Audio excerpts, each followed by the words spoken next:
Hormuz ప్రపంచ వాణిజ్యానికి జీవనాడి, అంతర్జాతీయ ఆర్థిక వ్యవస్థకు మెయిన్ స్విచ్. ఆ ప్రాంతంపై పట్టు కోసం అగ్రదేశం అమెరికా తీవ్రంగా ప్రయత్నిస్తుంది. యుఎస్ఎస్ అబ్రహం లింకన్తో పాటు 11 విధ్వంస నౌకలను రంగంలోకి దించింది. ఆ ప్రాంతంలోని జలాల్లోకి అమెరికాను కాదని చేప పిల్ల కూడా రాకుండా చేసేందుకు ప్లాన్ వేసింది. ఇదంతా దేనికోసమో తెలుసా?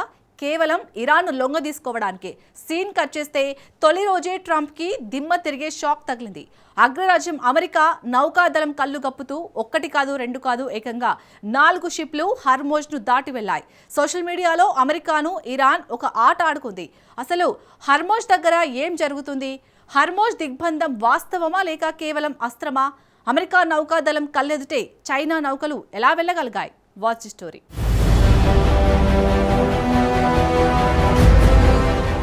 హార్మోజ్ జలసంధి దిగ్బంధం తుస్సుమన్నదా?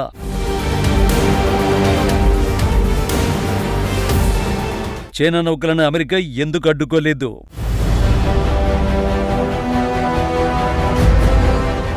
ట్రంప్కు మిత్రదేశాలు ఎందుకు సహకరించడం లేదు?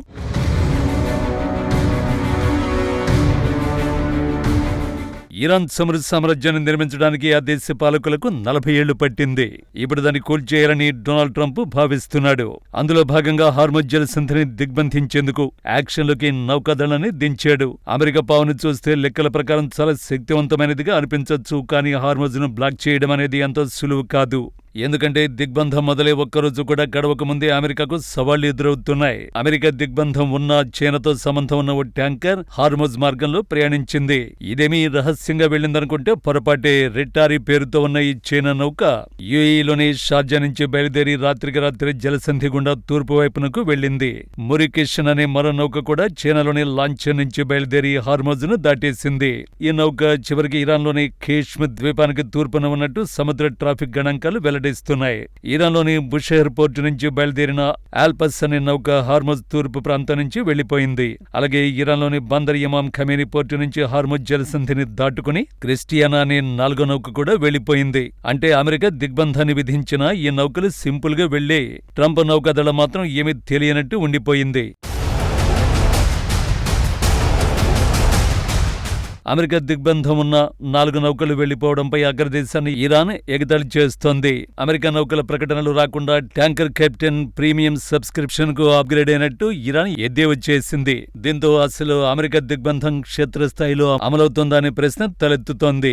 దీనికి సమాధానం తెలియాలంటే అసలు దిగ్బంధాన్ని అమలు చేయడం అంటే ఏమిటో మనం అర్థం చేసుకోవాలి. నిర్బంధం అంటే నీటిపై ఒక గీత గీసి నౌకలను ఆగిపోమని చెప్పడం ఏమాత్రం కాదు. మొదటగా దిగ్బంధనం చేయాలనుకున్న ప్రాంతంపై నియంత్రణ ఉండాలి. దానితో పాటు నిరంతర నిఘా, అవసరమైతే నౌకలను అడ్డగించి తనిఖీ చేసి స్వాధీనం చేసుకునే సామర్థ్యం ఉండాలి. నిజానికి అమెరికా వద్ద ప్రపంచంలోనే అత్యంత శక్తివంతమైన నౌకాదళం ఉంది. కానీ హార్మోజ్ విషయంలో అమెరికాకు ఎలాంటి నియంత్రణ లేదు. పైగా ఇరాన్ వద్ద ఉన్న అస్త్రాలు సాధారణమైనవి అయినా వాటిని ఎదుర్కోవడం అమెరికాకు కష్టం. హార్మోజ్ లో నౌకలను ముంచేసే సముద్ర మైళ్లను ఇరాన్ పెట్టేసింది. మిస్సైళ్లతో కూడిన ఫాస్ట్ అటాక్ బోట్లు ఉన్నాయి. నీటిలోనూ గాలిలోనూ తేలుతూ ప్రయాణించే డ్రోన్లు ఇరాన్ వద్ద ఉన్నాయి. సుదూరం నుంచి అటాక్ చేయగల గ్రౌండ్ బేస్డ్ వ్యవస్థలు కూడా ఇరాన్ వద్ద ఉన్నాయి. దీన్ని బట్టి చూస్తే హార్మోజ్ను బ్లాక్ చేయడం ఏకపక్షంగా సాధ్యం కాదు. అందుకే అమెరికా నేరుగా ఘర్షణకు దిగేందుకు సాహసించడం లేదు.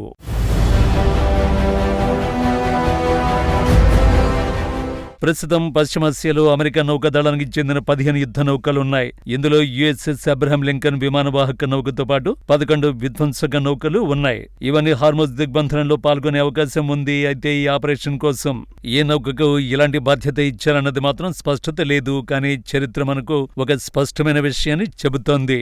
ఇలాంటి సముద్ర దిగ్బంధాలతో తక్షణమే ఫలితాలు రావు. అవి కాలక్రమేణా పట్టు బిగిస్తూ నెమ్మదిగా ప్రభావం చూపుతాయి. మొదటి ప్రపంచ యుద్ధం సమయంలో జర్మనీపై బ్రిటన్ విధించిన దిగ్బంధం ఆ దేశ యుద్ధ సామర్థ్యాన్ని బలహీనపరిచింది. రెండో ప్రపంచ యుద్ధంలో కూడా నౌకాయానాన్ని నియంత్రించడం సహాయపడింది. అయితే ప్రస్తుత పరిస్థితి వీటికి భిన్నంగా ఉంది. ఎందుకంటే ఎంత ఒత్తిడి ఉన్నా ఇరాన్ తన చమురు ఎగుమతులను కొనసాగించడానికి కొత్త మార్గాలను అన్వేషిస్తోంది. వాస్తవానికి ఒక మార్చిలోనే ఇరాన్ 5,80,00,000 బ్యారెళ్ల చమురును ఎగుమతి చేసింది. గత 18 నెలల్లో నెలవారీ ఎగుమతులు ఇదే అత్యధికం కావడం గమనార్హం. ఈ పరిణామాలు కేవలం చమురుతోనే ఆగిపోవు. ఎందుకంటే హార్మోజ్ జలసంధి అనేది ఒక చమురు రవాణాకు మాత్రమే పరిమితమైనది కాదు. ప్రపంచంలోని ఎరువుల ఎగుమతుల్లో సుమారు 30% ఈ మార్గం గుండానే జరుగుతాయి. ఒకవేళ వీటికి ఆటంకాన్ని కలిగిస్తే ఇంధన మార్కెట్లతో పాటు వ్యవసాయ రంగం ఆహార భద్రతను దెబ్బతీస్తుంది.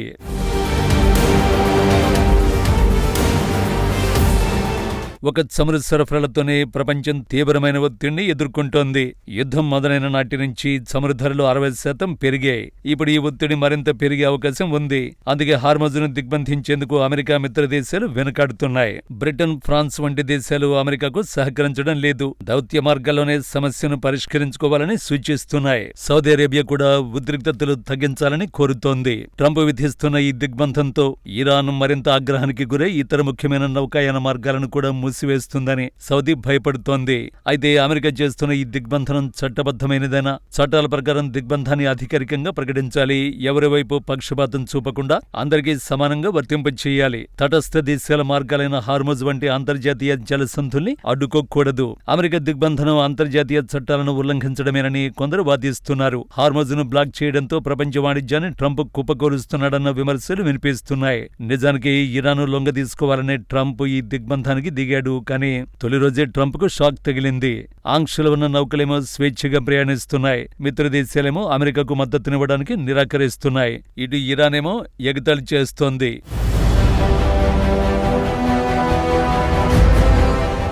హార్మజ్ జలసంధి కేవలం ఒక జలమార్గం మాత్రమే కాదు. ఇది ప్రపంచానికి ఒక జీవనాడి వంటిది. ప్రపంచంలోనే 30% ఎరువులు, 20% చొప్పున చమురు, గ్యాస్ ఈ మార్గం గుండానే ఎగుమతవుతున్నాయి. ప్రస్తుతం ఈ మార్గం ఒక పెద్ద పరీక్షను ఎదుర్కొంటోంది. అమెరికా సంకల్పానికి ఇరాన్ పట్టుదలకు మధ్య జరుగుతున్న పోరాటం ఇది. మరి ఇది చివరికి ఎలాంటి మలుపు తీసుకుంటుంది అన్నదే ఇప్పుడు హాట్ టాపిక్.